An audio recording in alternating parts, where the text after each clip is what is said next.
This is the Joe Mays and J-Raff Show, giving you weekly sports analysis, opinions, and discussion. Now, here are your hosts, Joe Mays and J-Raff.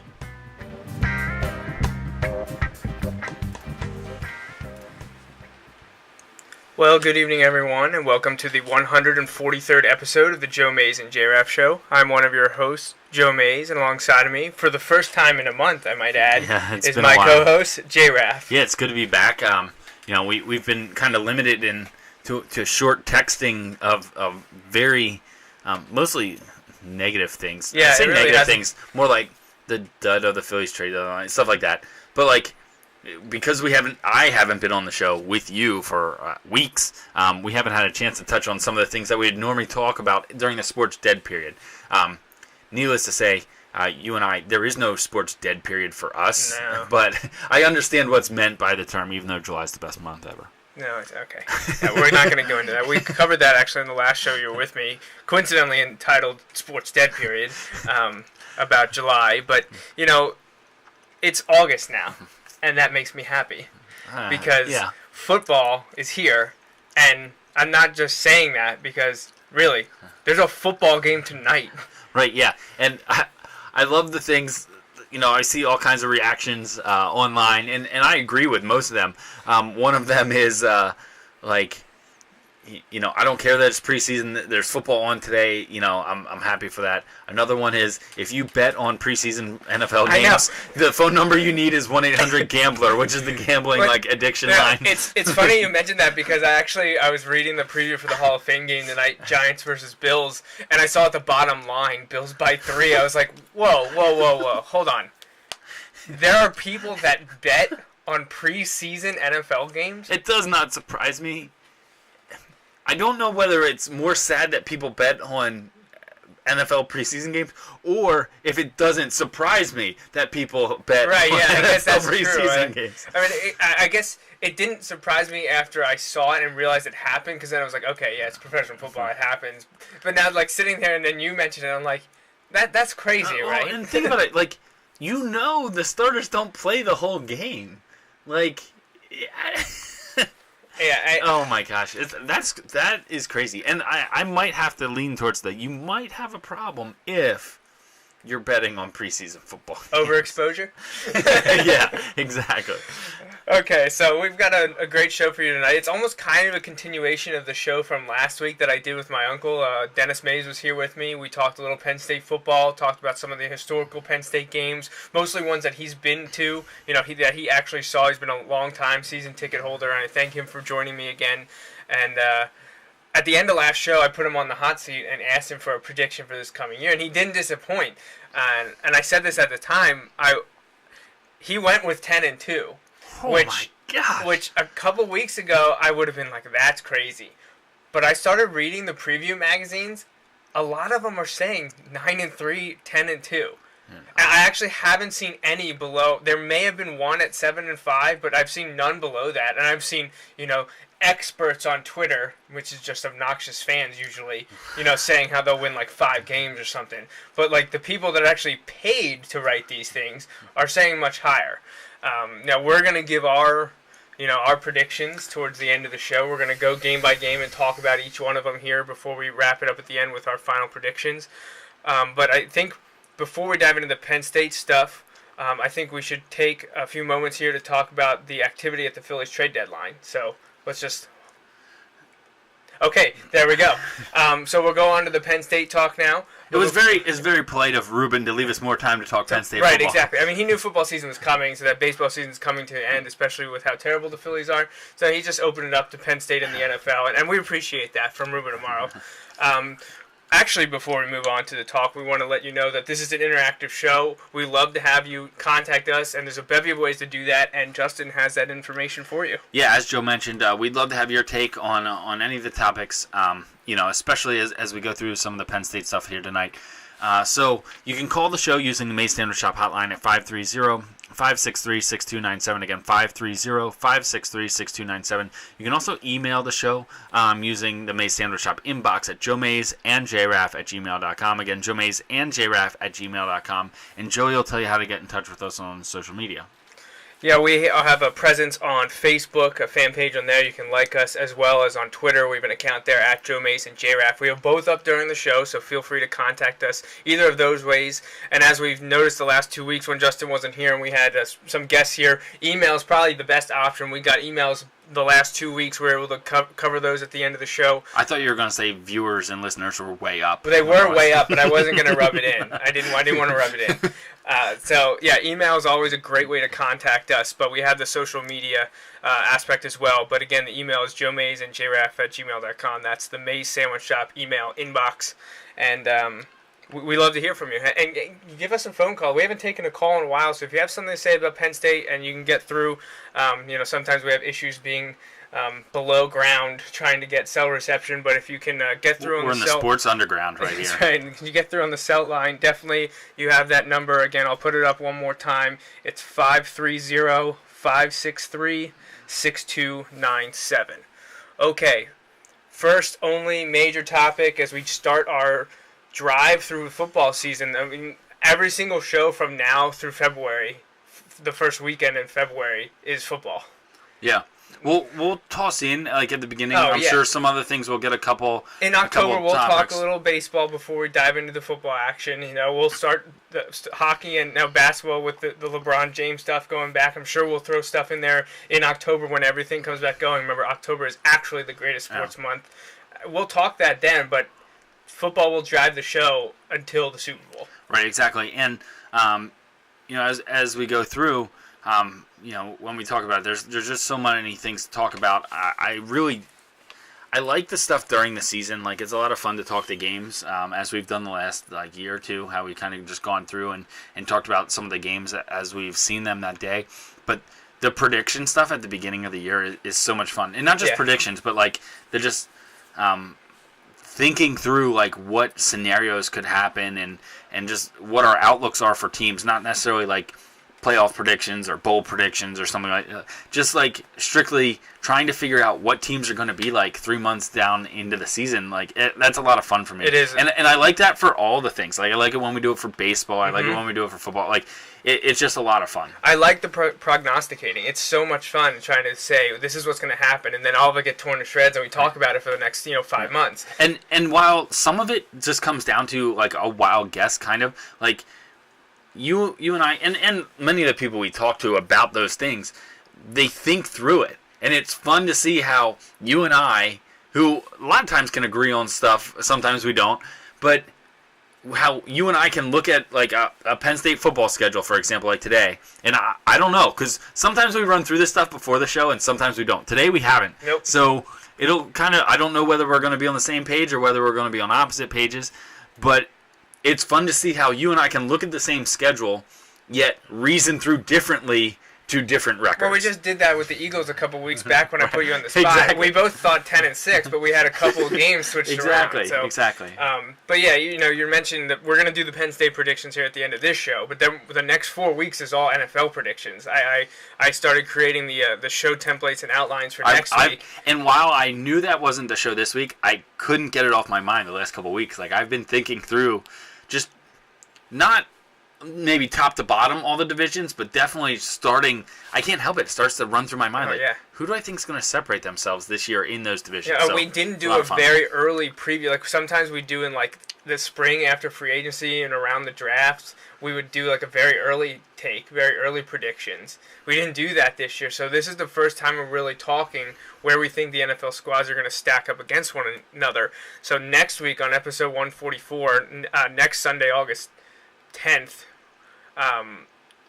we're going to be covering the NFC and AFC West divisions, and we're going to work our way east across the country and finish the Sunday before the first Thursday game with our East division. So we'll go, I think it's west, south, north, east over the next 4 weeks. So that's what you have to look forward to in the upcoming shows. We have shows running through all throughout August, and then like I said, all the way through February, with just taking a couple weeks off because of weddings again. This is with weddings in this. Oh man, people getting married. So anyway, to the topic at hand, which again is the 2014 Penn State football team.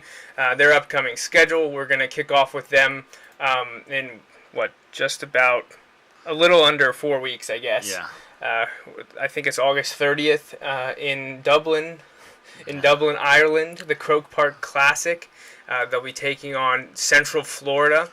And that game will kick off, I think, at 8:30 a.m. local or Eastern time, our local time, not their local time. That would be really early. That would be like 3:30 yeah. game or something. So yeah, Saturday, August 30th, I think 8:30 in the morning. I think it's broadcast on ESPN2. I'm pretty sure it's on one of the ESPN family of networks. I think it's ESPN2, and you'll also get to see James Franklin's first game as Penn State coach, and we all know what kind of job he's done off the field so far. The hype is incredible.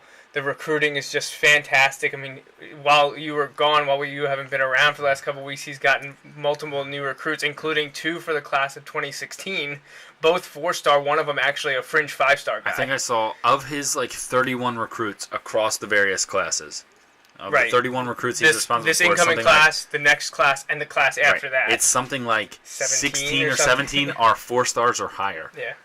That's absurd. That's insane, yeah. Yeah. And people have taken notice, not just in the Big Ten, but across the country, the hype surrounding James Franklin and Penn State and what he's done recruiting. And obviously you're always going to have some, bitter beer face and sour people out there in the SEC and across Big Ten. And I know 2 of those are actually the squads joining the Big Ten this year. Maryland and Rutgers don't have too much nice to say about James Franklin and Penn State. Not that they've actually come out and been kind of jerks about it, but they've just kind of been obsessive and kind of little brother syndrome. I think Michigan and Ohio State go back and forth about. I think Maryland's feels a little spurned, but that was on them. They didn't. And really Coach move Edsall on. refers to is that the Rutgers coach? Yeah, Kyle Flood refers to that team from Pennsylvania. He doesn't call it Penn That gets State. all his recruits? Oh, yeah, totally, because most of the top recruits from New Jersey and Maryland are wearing Penn State for the next 3 recruiting classes. Yeah, so and it actually could get worse. The guy that they just got was the top-rated recruit in Maryland. Right, and that for class of 2016. One of the 2 biggest reasons he said he committed so early, because the 2016 class was he said he wants to spend time recruiting the others, and he goes to a powerhouse. He's from DeMatha High School, and there's other players on his team. Oh, yeah. I think there was a 4-star. There was a 4-star O lineman that has already been talking to him. Recruiting, and we talk about this a lot when we talk about recruiting. Recruiting is one of those things that snowballs. You get good recruits, and then to commit, and then others come into the fray because they want to play with the other high level players that they play with at all these all-star camps and all-star games, all those things. They want to go to school with them, so it kind of just snowballs. And when you get more, like they were talking about, they need, and Franklin actually came out again and said this, how they need to surround Hackenberg with high level talent. So they're going after these high level, highly recruited skill position guys. Well, that in turn gets more quarterbacks, which then gets more skill position players, which in turn gets more quarterback. It's one of those things where it kind of snowballs. So it's kind of exciting to see. Like you said, and I'm sure we'll touch on this in a minute, the off-field stuff has been great. I want to buy in on the field, but I just haven't seen anything yet. I'm not, for better or worse, it's just like, oh my gosh, I'm trying to stay level-headed because I'm just like, as great as the recruiting is, some of those kids aren't even on campus for a year and a half or 2 years yet. Right. So that's the thing. I need to relax a little bit on that, and that's where I worry about people. Not that the people who are paid to do this would, because they understand it. But I feel like when you're sitting in the stadium with 100,000 plus people, not everyone's going to understand that, we have these great recruiting classes. Yes, that kid dominated his high school game last night. That's not helping us right now. Yeah. The team hardly has any seniors. That tells you something. The player they just got is Shane Simmons from DeMatha Catholic powerhouse school in Maryland. He's a hybrid player. He plays defensive end. Some think he could play outside linebacker. He's a big guy. He's only entering his junior year this coming year, which means he's not committing until February 2016. That's when he can sign his official letter of intent. The 247 Sports Composite has him as a 5-star. He's a .9851. This is out of a 1.0 scale. Essentially, he's a 98.5 out of 100 if you want to look at it that way. That's pretty good. In the nation, he is the 26th best player in the nation, regardless of position. He's the second best defensive end, and he's the top player from Maryland. That's who Penn State just got. And he did the hat thing, which a lot of recruits like to do. The other hats on the table were Maryland, hometown. People wanted them to stay. Reading the Maryland blog that Black Shoe Diaries linked to. Testudo Times. Yes. They weren't necessarily ripping the pick. They were kind of like, oh, man, again. Here we kind go of thing. again. Right, yeah, I give them credit, at least in this post. They weren't ripping Penn State. They're just like, oh, man, we lost another recruit to Pennsylvania. But they basically said Maryland was never even really considered. It was more of like he probably did it to appease the locals, like to be polite. But they said they had no chance. So they had the Maryland hat, the Penn State hat, and then the Alabama hat, the Florida State hat, and the Ohio State hat. Yeah. And he picked the Penn State hat, which, like, I saw this comment. That doesn't happen. Let's be honest. It doesn't happen. For the ones where you've been able to watch, and if there was a Penn State hat on the table, which is rare, they didn't pick the Penn State hat, and we almost always knew that going in.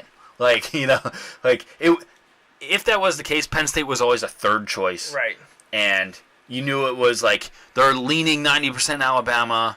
There's a 10% chance they might go to like Texas, like stuff like that. Penn State was never in the discussion. For Penn State to be in the discussion on these big name recruits is huge, but like I kind of let you said it already, it snowballs. Right. I hope it continues. It's just I hope Franklin can do well enough on the field until the guys get there, until his guys that he's getting come in. Because not that I think this is going to happen, but they go 2-10 this year. Some of those guys aren't going to come. Right. So you have a problem if that's the case. So I don't think that'll be the case. I don't think they're going to go 2-10. But so spoiler, that's the end of the show. You're right. However, I think it'll be interesting to see where we are currently with the guys and the team that Franklin didn't necessarily put together.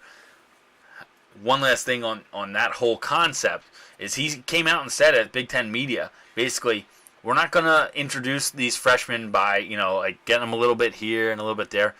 The players he wants to play are going to play right away.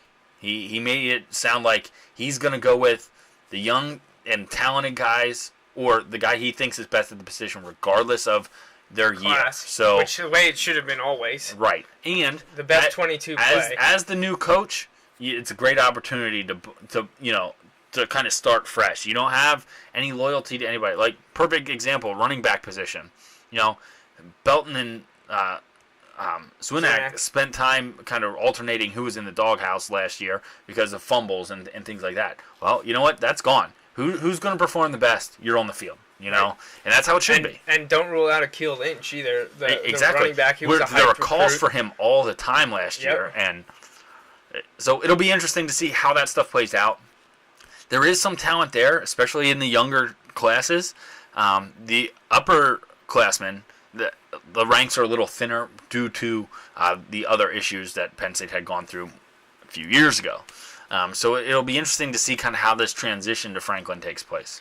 One more thing before we run through the schedule, I wanted to point out when we were talking about the Maryland Rutgers and they're kind of being the inferiority complex there. The Penn State players are excited to play Rutgers and Maryland because the locality, how close they are in proximity versus the other Big Ten schools. And they were recruited by those teams as well because most of Penn State recruits are, from Pennsylvania, New York, Delmarva area. So Delaware, Maryland, and Rutgers were both recruiting usually most of the guys that Penn State has on their team. One in particular stands out, Bill Belton. He's from New Jersey, and he came out and said that the team's very excited for, and they weren't condescending, or at least trying to be. They're just saying they're looking very much forward to playing Rutgers, which is at the beginning of the season, the third week. And it's at opener. Rutgers. It's the Big Ten opener. It's a night game. I believe is Rutgers' most expensive ticket this year. It is. They do variable pricing, and they're trying to downplay the Penn State thing, and then they charge the most for the tickets. Like a little backwards. Yeah. But, it's a night game. It's going to be huge. The Penn State players are really excited about it. I know the Rutgers people they want to be Penn State, and they think they're going to. We'll get to that in a little bit. But Bill Benton said, I was recruited by Rutgers, but I wanted to play big-time football, so I went to Penn State. It's essentially what he said. I posted it on Facebook a couple days ago, but I just had to laugh because seeing what Rutgers and Maryland fans are saying around the blogosphere is just, you kind of laugh. Because what have they done? They say how Penn State fans are arrogant and think they're still a top program, but you're Maryland and Rutgers. They've been more relevant than either of those programs for how long? Like, right. ever. But, yeah. I believe Penn State's record against Maryland is 35-1-1, Right. unless I'm mistaken. Something Something like that. And we all know the history with Rutgers, who Penn State hasn't played in close to 20 years, I believe. Maryland fired their one good coach in the last 20 years. Yeah. And he also was the one who brought James Franklin on. Right. Yeah, and it's hard to argue that they wouldn't be better off hiring him back. I know that's not the direction they want to go, and they've got other things in mind. And sometimes it takes a while, but it is interesting seeing that most of the hate, for lack of a better term, is coming from those two schools, the new schools, in the Big Ten. So it'll be fun to see how that takes off, because I think Maryland's like maybe the second or third to last game, but Rutgers is the first Big Ten game for Penn State, right towards the end of September. So that'll be fun. Yeah, definitely. So we mentioned already that the first game of the year is the Croke Park Classic against Central Florida in Dublin, Ireland. It's Saturday, August 30th. Kicks off 8:30 or so East Coast time on ESPN2, we think. That's 8:30 in the morning. It's an interesting game, and like James Franklin said, it was probably a little bit more interesting when it was dubbed O'Brien versus O'Leary in Ireland, and he said, he's not O'Franklin, he doesn't have Irish blood in him, but it's still an interesting game. Central Florida was a team on the rise last year. They were very good with quarterback Blake Bortles, who's now a Jacksonville Jaguars quarterback.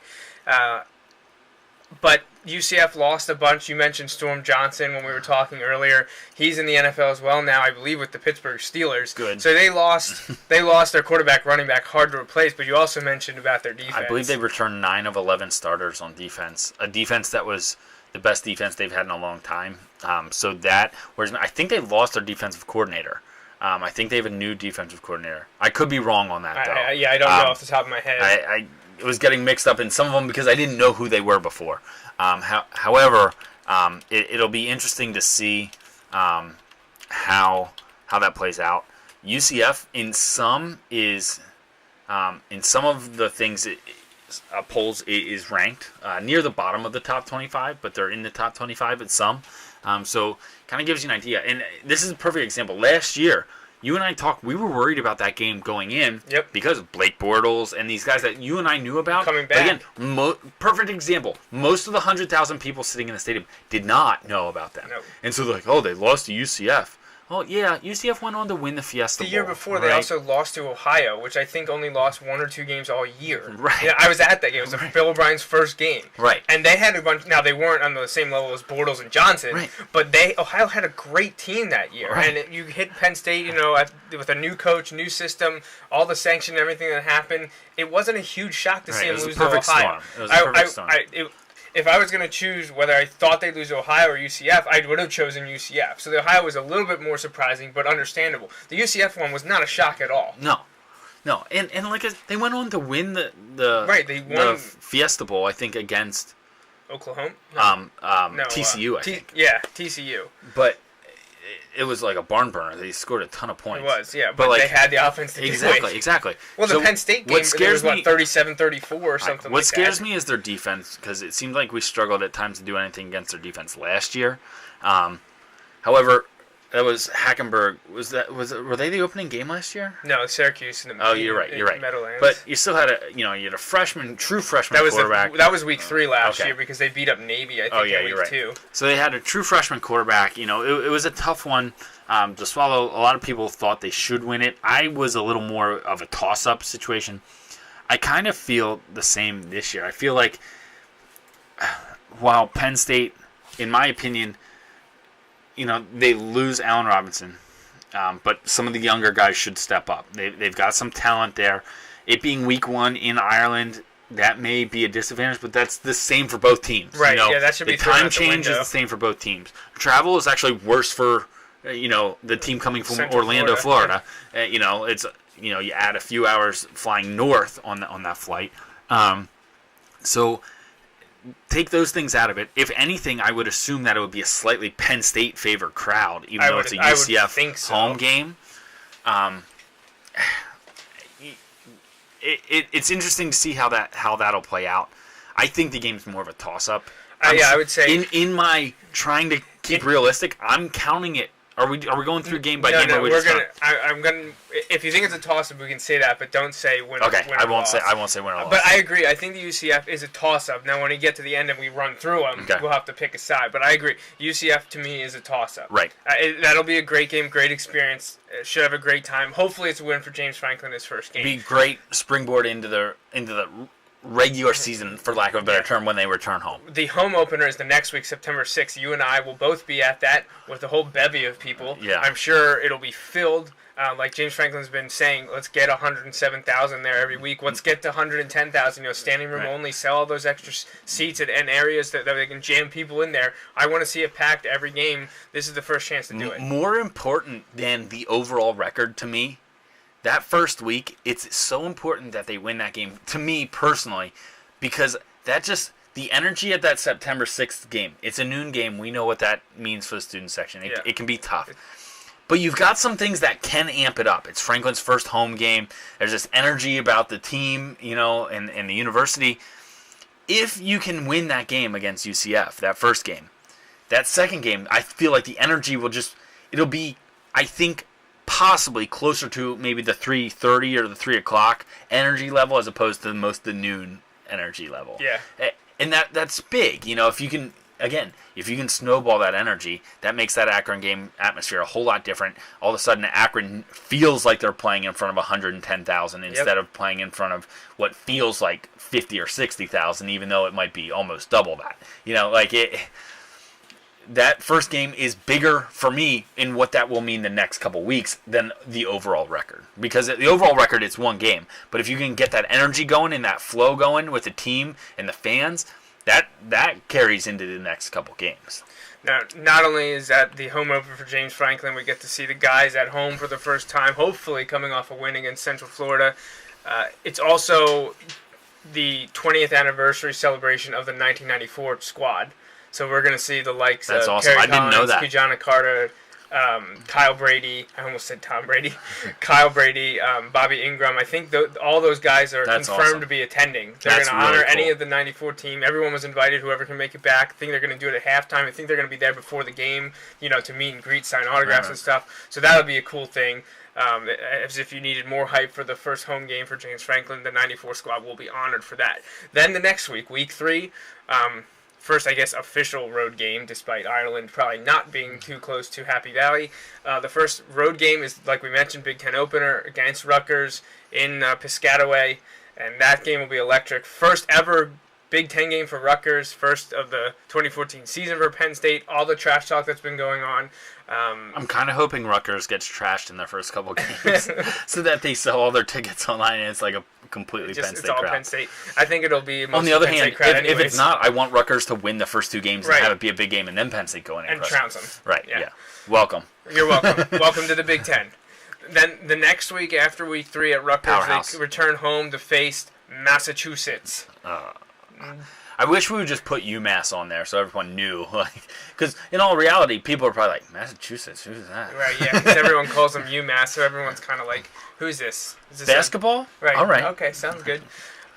No, it's regular Massachusetts. And we don't need to sugarcoat this one. This one should be an easy right. W. There should be no problem. If it's not, there's bigger problems. Hopefully Penn State's at 3-0, looking to easily get to 4-0. So that's the second home game, September 20th. Versus Massachusetts. They stay home for the next week, which I think is the first time in forever that homecoming is not in October. It's September 27th, hosting Northwestern. I'm going to go with a toss-up on this one. I'll probably favor Penn State because it's at home, but Northwestern's not the pushover that they had been at points. They've given Penn State trouble over the year, especially over the last 10 years. They had that great comeback against them. Was that last year or was that 2 years ago? 2 years ago. I don't think they played them last year. Okay. 2 years ago in O'Brien's first year, they came back from 17 or 18 down or something in the fourth quarter. Yeah. It was absolutely incredible to see. Last year, Northwestern started out on fire, and then they lost to Ohio State when they were undefeated, and it was their homecoming because Mike Greenberg was the honor marshal or grand marshal for the homecoming parade, and they lost I think 5 or 6 in a row. Now they were decimated by injuries, and that seems to happen to Northwestern a lot. I think you get into a situation where Northwestern can compete with a lot of teams in the top half of their first string. But once you get down into the depths is where they tend to lack. They're good. They're solid. They've gotten better under Pat Fitzgerald. I just think, like you said, that's another toss-up game. They're always tough. They always play Penn State tough. I like that we get them at home and not in Chicago. Pat Fitzgerald is a great coach. I love him. Northwestern alum. He's done great things with that program, and Northwestern is a team that you never can take lightly. They play, hard-nosed football. They lost Kane Coulter, the dual-threat quarterback. They have his understudy, Simeon, who I believe is more of a pocket passer, so they don't have that threat anymore. They always seem to have a good running back, though. Northwestern definitely can't be underrated, or they will knock you off. It doesn't matter where it's at. So that is the fourth game of the season. Part of the reason I think that is the homecoming game, fifth game of the season, because that's the homecoming game in the last weekend in September. That's because Penn State only has one home game in October. Right. Now, it's a little misleading because they have 2 byes in October. Right. So it's not like they're on the road for the home month. Right. But yeah, it's September 27th, homecoming Northwestern. Then they have a bye week. They get a week off before traveling to Ann Arbor to take on Michigan. Night game at and Michigan, which is rare. After last year, Michigan's probably ready to get Penn State back for that one. Michigan came in undefeated last year. I had forgotten that until I watched the replay on the Big Ten Network. They were 5-0, I think. Right, yeah, and looking good. They'd beat Notre Dame in a night game earlier that year, and then all of a sudden, they missed some field goals. We've seen that happen before. I was going to say, we've been on the other end of that. And Penn State beat them. That was one of the most fun games. I think, 4 overtimes, I think it was? Yeah, something like that. It was insane. I remember watching I can't believe you. They won that game. Like, there are a lot of games I've been at where I always thought, oh, man, they could pull this out. That was one game where in the fourth quarter, I'm like, there's no way they can really pull this out, right? And then just the things that happened at the end of the game in overtime, and that lob up to Allen Robinson, and then he came down to 1 was just insane. And then Wilson grad leveling a kid, Pat Zerbe leveling a kid and then as I think fullback. Belton going into the end zone.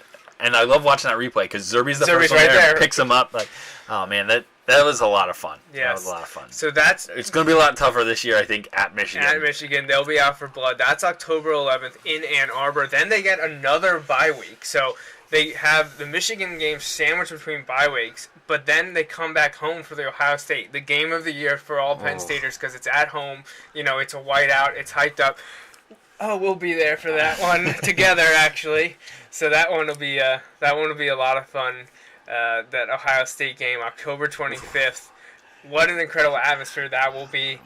You know that Urban Meyer is shaking in his boots about Franklin and his recruiting prowess so far. This will be the first time they get to meet on the field, head-to-head as coaches in the Big Ten. I would love nothing more than for Penn State and Franklin to be be careful what you wish for moment for Urban Meyer when he said, when he came to the Big Ten and he wanted more SEC practices. And I know that may sound like a negative thing, but if you take it for what it's worth, upping the recruiting, upping the facilities, upping the standing of football. And I know a lot of people, Big Ten fans, don't necessarily want to hear that. And I understand that is kind of a veiled shot at the rest of the Big Ten as well. You can't really hide that. However, there is some truth to what he's saying. He certainly did take Ohio State to that next level. I guess it depends how you want to look at it. He's taking them to another level. Let's put it that way. He's taking them to another level. Franklin has come in, and one thing I keep coming back to when I try to, when I'm like, oh man, he's getting the recruits, but is Franklin never going to be able to do it? Is all those unnamed coaches and unnamed people in athletic departments all over the SEC that said when the rumors were going about him possibly going to Penn State, were all these people around the country saying that's a sleeping giant right there. Franklin, with the resources of Penn State, he could awaken the giant, and who knows what we're actually even going to see. And they were a little nervous about that. That's kind of reassuring to me that these other teams, it's not like, oh, he'll go there, but he won't fit in. Those kinds of things. They were kind of nervous about that, and I think we're starting to see the beginning of that. I hope we're seeing the beginning of that, rather, I probably should say. But that Ohio State game, that's a big one. Again, Penn State's going to be big underdogs, I think, in that one, regardless of what's happening early in the season. Ohio State will probably be rolling through at that point. They return, Heisman hopeful at quarterback. Braxton Miller. They always have athletes on the outside and the running backs, and their defense is always top notch. It'll be a great game. I'm excited to be there for that one. That one's a night game. Right. Whiteout should be pumping.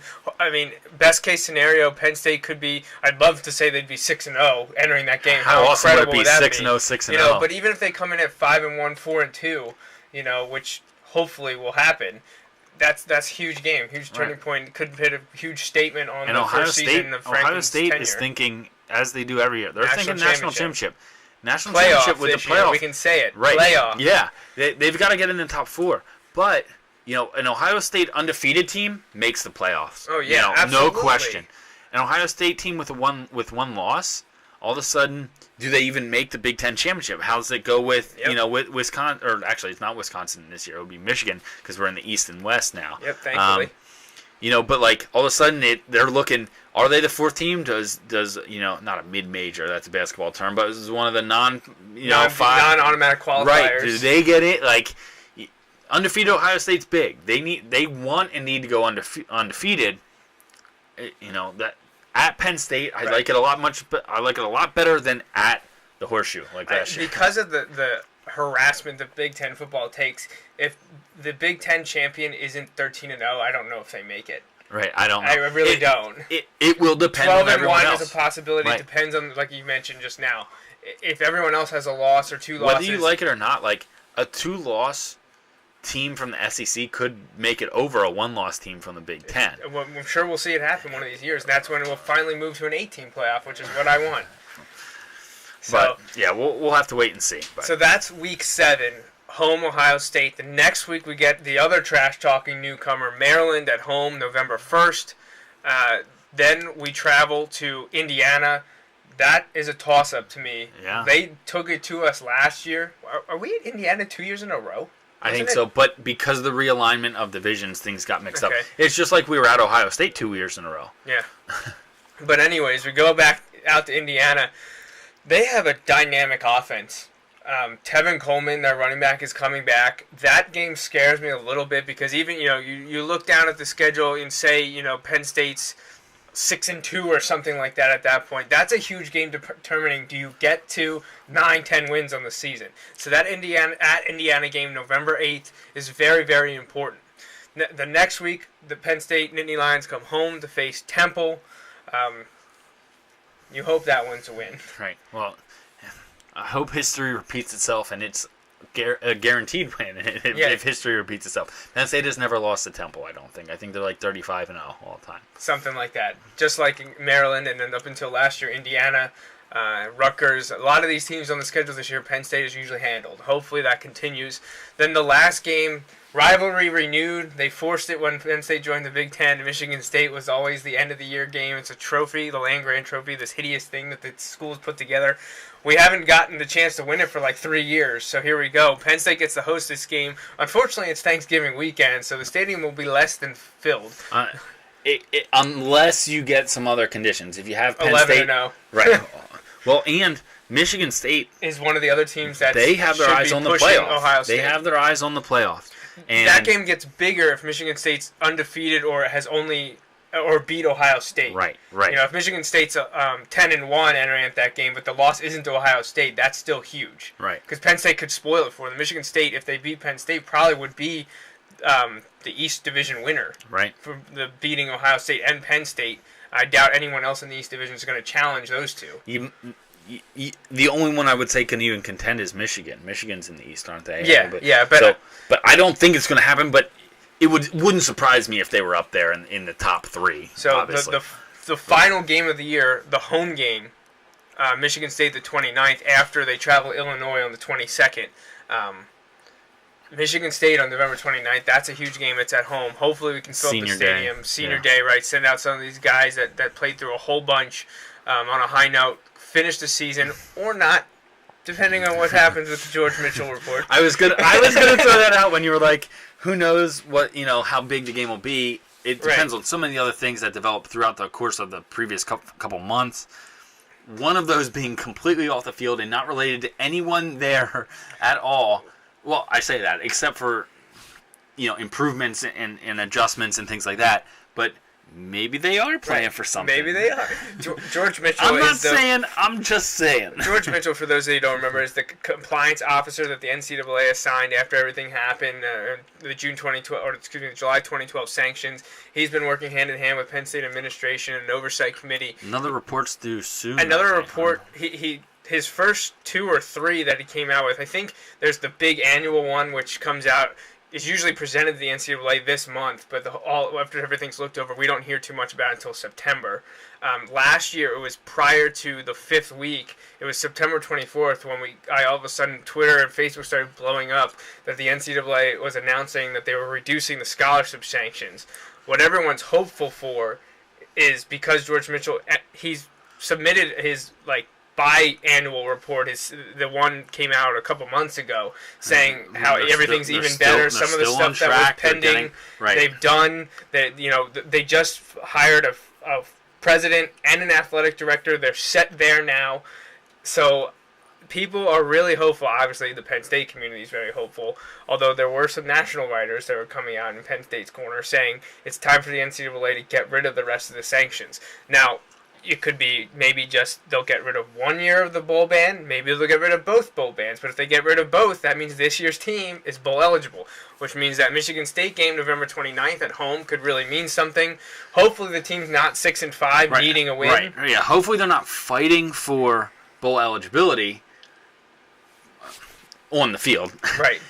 But hopefully, we could be talking about difference between I don't even know. Outback, Capital One. Right, Music City or Outback, or, one of those versus, the next level, maybe a January 1st bowl game. That would be awesome. That would be awesome. And I would love for them to be in that kind of position at the end of the year, too. I think what Delaney and the Big Ten have said, that if the NCAA gets rid of their sanctions, I think they would lift theirs. I thought that was kind of the agreement. So that means if the NCAA says bowl ban's gone, they're bowl eligible this year, that means Penn State is eligible for the Big Ten championship How game. Awesome. I hope it wouldn't take this long. How awesome would it be? This is just Dreamer's World. I'm not saying this is going to happen. This is like a movie script. Right. So the week of, leading up to October 25th, a little later than last year, they announced that the Penn State is eligible. They're 6-0. Ohio State's going 6-0. Going into that game, they announced that Penn State is eligible for the Big Ten championship. And they win that game and now are eligible to win the East and make it to the Big Ten championship game. Yeah, that'd be awesome. Yeah, not going to happen. But it would be nice. One can dream. So the preseason, the Big Ten doesn't poll anymore. They let the writers do that. They got rid of the coaches poll for preseason Big Ten, kind of how they see things playing out. So I think one of the Cleveland newspapers does it, actually. Surprise, surprise. And surprise, surprise, they picked Ohio State to come out on top in the East, with Michigan State trailing behind, followed by Michigan and Penn State. So they have Penn State 4th in the East Division, 4th out of 7. And when I first saw 4th out of 7, I was like, oh, that's kind of sucky. But then I looked and saw the teams in the division, and I was like, all right, yeah, they should be 3rd or 4th. It really comes down, I think, to Michigan. If they can beat Michigan, I think they should be able to finish 3rd in the East Division, and hopefully overall that would only be 4th or 5th out of 14 teams, but you can't really compare East and West in straight standings anymore. So that's the Penn State football schedule.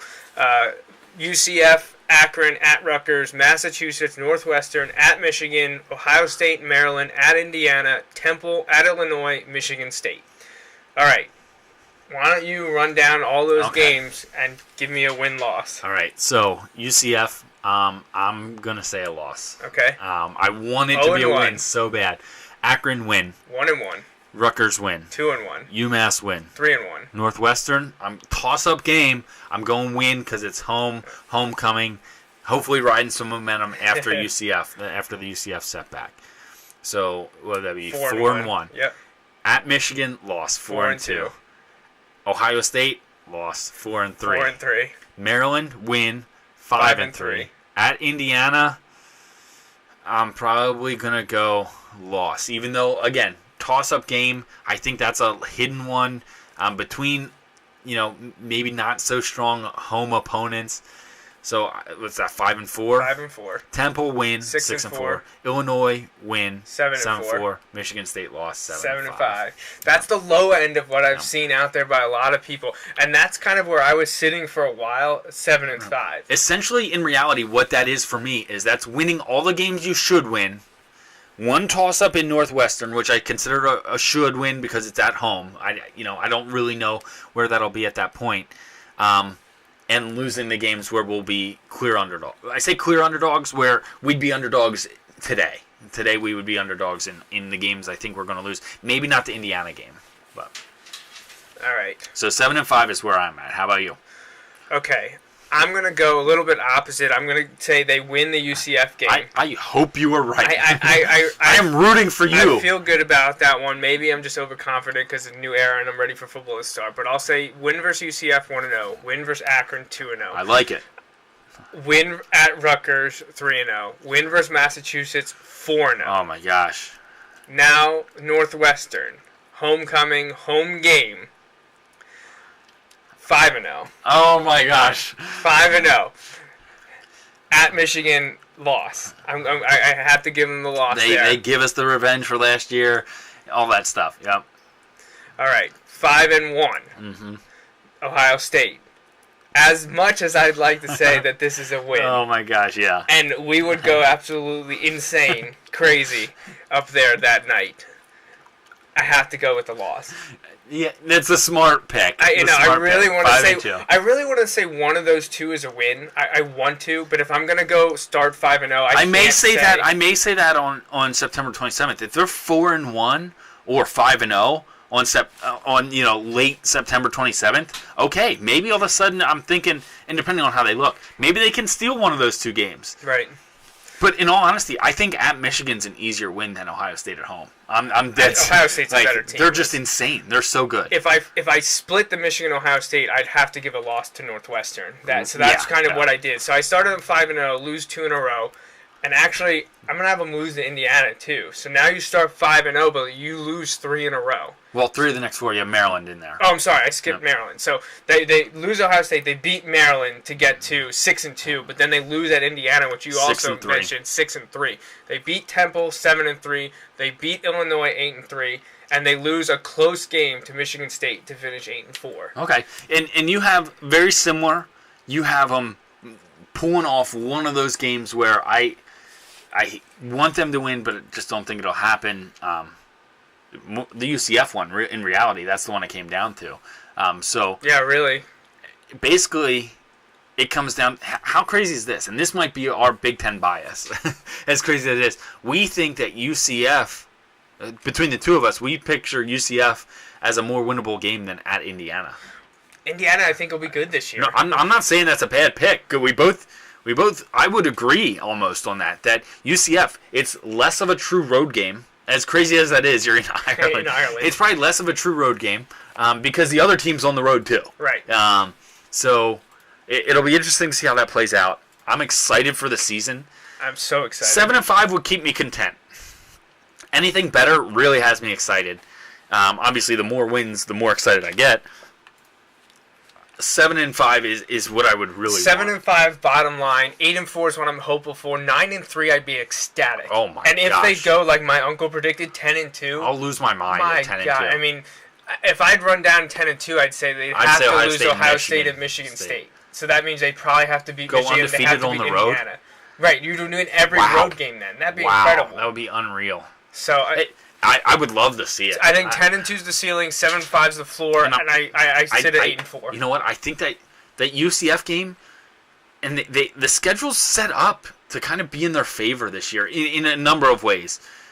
They have UCF a tough game off the start, but if they can win that one, and like I said, get the energy and momentum going early, they've got very winnable games up through the end of September, and then at the end of September, that's when they hit the meat of their schedule. But they have a bye going into both those October games. Which, if you're at 5-0 going into it, you don't necessarily, the momentum-wise. But by then, 5 games in, give the guys a break. Right. It'll be interesting to see how it plays out. I really hope they can do better than 7-5, but we'll have to wait and see how things are going. So I think that wraps up our Penn State football preview. I hope everyone's excited for the 2014 season. Over the last few weeks, I've showed the Gladiator video, pump-up video set to the Lion King. I'm sure there'll be official ones coming out. If you want to ever talk Penn State football, send us an email. We'll answer it on the next show. The next month will be consumed by NFL predictions. Remember, NFL West divisions are next week. I'm sure that last week we'll talk. Will that be the Labor Day show? 4 weeks? Yeah. So I'm sure we'll have a UCF recap. Yeah, we'll have on that one. And Wilson Mifflin and UCF versus Penn State. Other football will creep into the show. Yeah, but, absolutely. The next month or so is dominated by the NFL. All right. Any shout-outs? I don't think I have any. I'm drawing a blank on the I don't think I have any. I hope I'm not forgetting anyone. But thanks for joining us. That wraps up the 143rd episode of the Joe Mays and J-Raff Show. We hope you tune in every Sunday evening at 6:30 for our take on sports. Until next time, I'm J-Raff. And I'm Joe Mays. Thanks for listening.